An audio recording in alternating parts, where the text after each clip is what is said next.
Hello boys and girls, welcome to my channel. I'm for Classic and welcome to BenchART. So for today we have in here The Last of Us Part 2, or should we say The Last of Us 2, to make it more simple.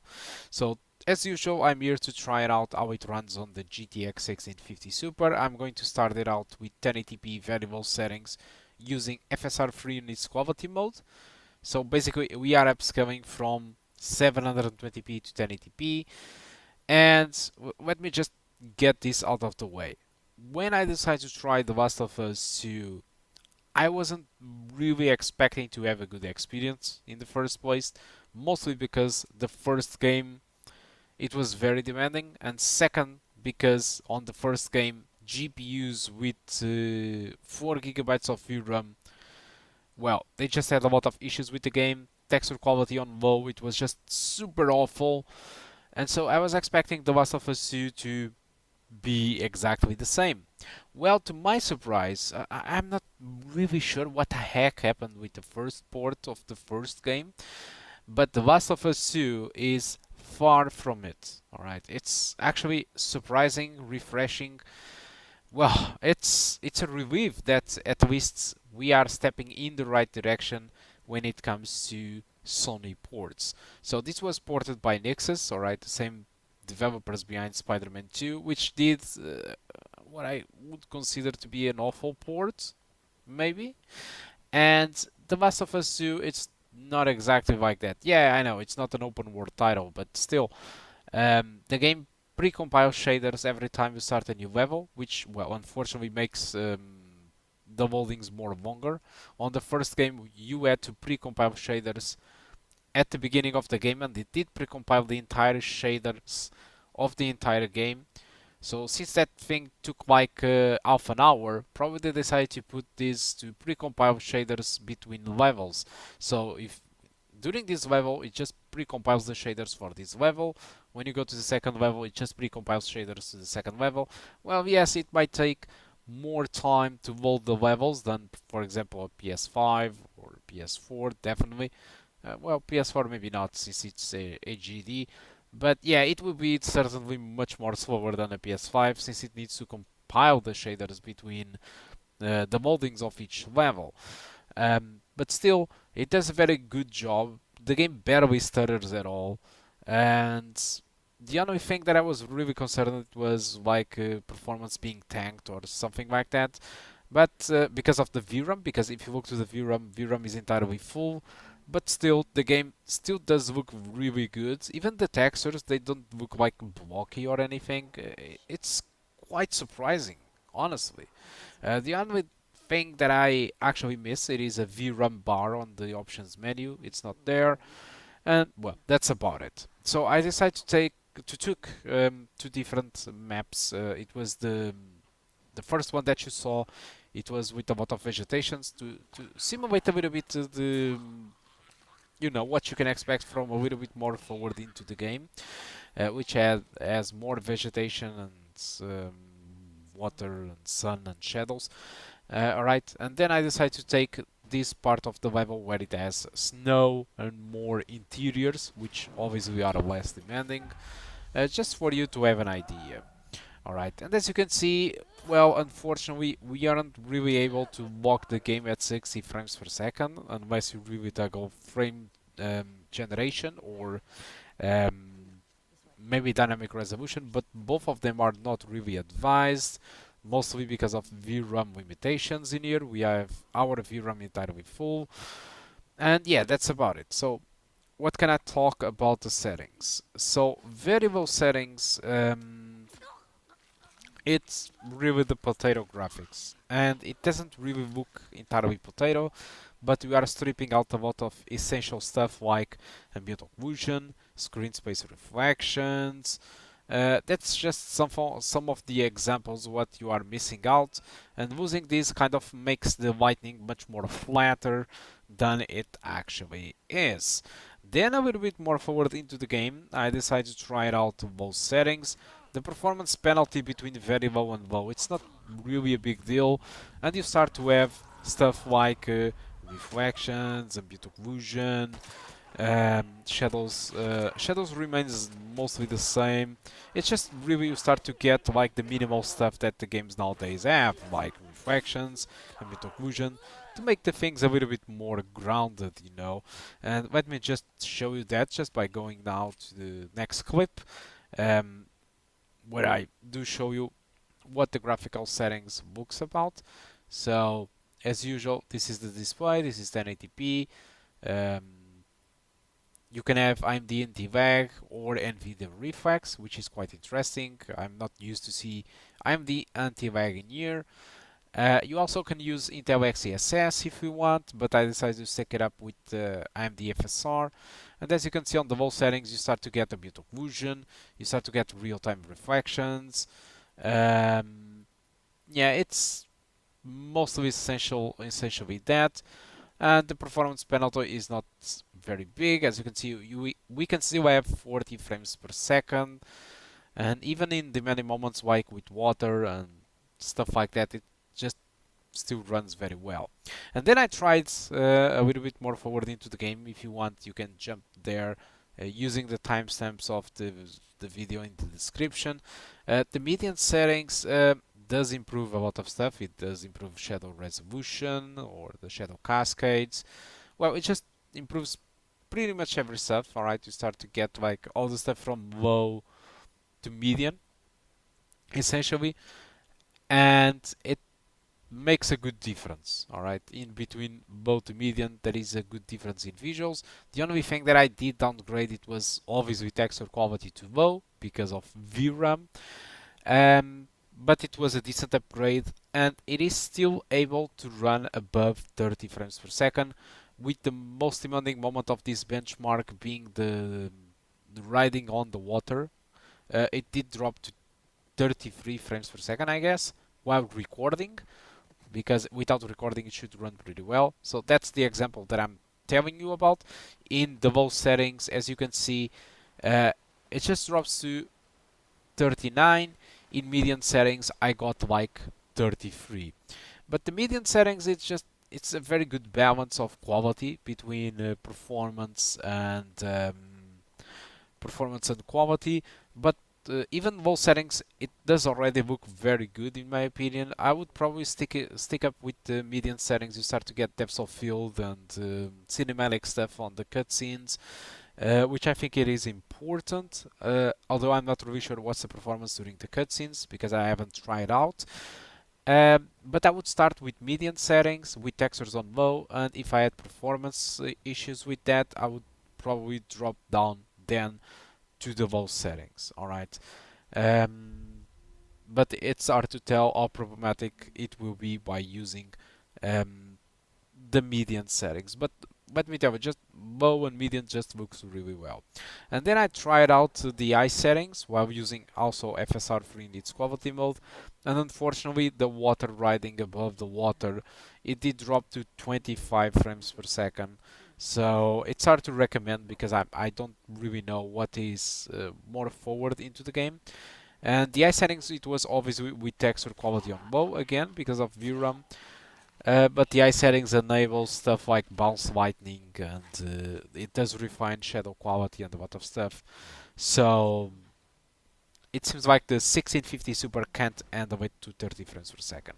Now the only unfortunate part, like I said, it's really we can't have a 60 frames per second locked, but the good thing is that we can really run it very smoothly above 30 frames per second on low or medium or something in between while using FSR3, which in this game it actually doesn't look really bad. It does an awesome job for some reason. It's a very good implementation. So I think this is a very good port, which compared to the first game was just simply horrible port. On this game, it is just super playable. Graphics quality, it is very good. Texture quality on low is surprisingly good. I don't know. I don't know what the hell happens. But this is a good port. Alright, that's my surprise part. My surprise part about it is that this is really a good port. It seems like Nixes probably didn't focus enough on Spider-Man 2 for some reason, or it's just the nature of Spider-Man 2 engine. But The Last of Us 2, I mean, it's just, well, congratulations Nixes for the work. I do really enjoy it, and I had no problem at all to play this game from beginning to the end, whatever if it was with low settings or just medium settings with the 30 frames per second lock, just like the people did play this game in the first place in the PS4. Yeah. So I guess that's it, guys. So thank you for watching my commentary. Throughout the rest of the video, we will have these 1080p median settings with textures on low with FSR3, and then I will try 1080p high settings with textures on low with FSR3. So you can jump to any position by using the timestamps in the description of the video. So I guess that's all, guys. Thank you much for watching, and I do hope to see you soon. Goodbye.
Almost there. Yeah.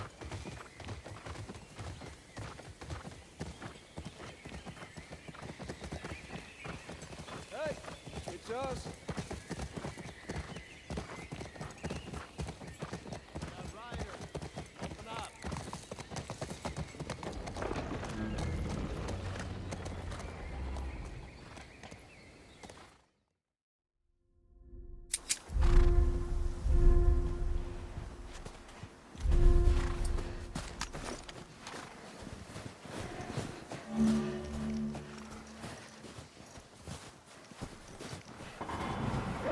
Shit. I hear some inside. How the fuck did they get in there? More important. Dina, this way.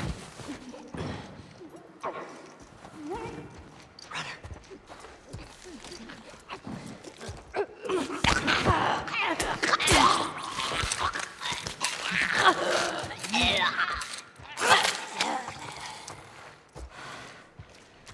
It's down. It's one.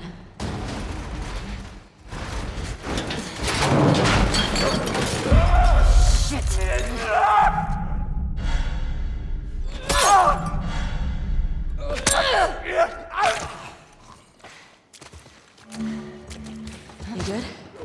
Dina, this way. More runners. Let's keep it quiet. Let's see how it goes.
Almost there. Yep.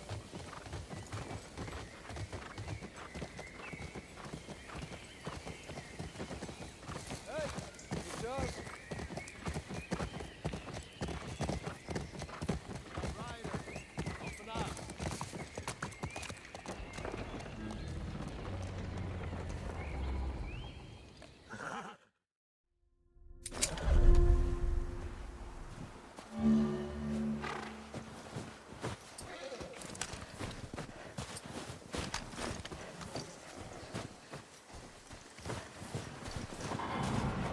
Shit. I hear some inside. How the fuck did they get in there? More importantly, how do we... Dina, this way. Runner.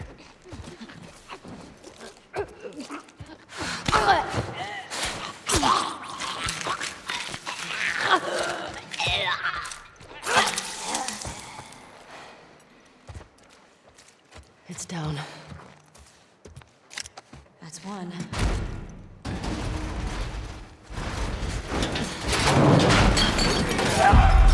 Shit!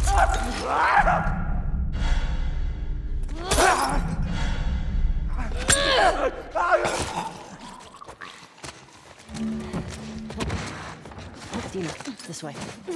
More runners. Let's keep it quiet. Let's see how it goes.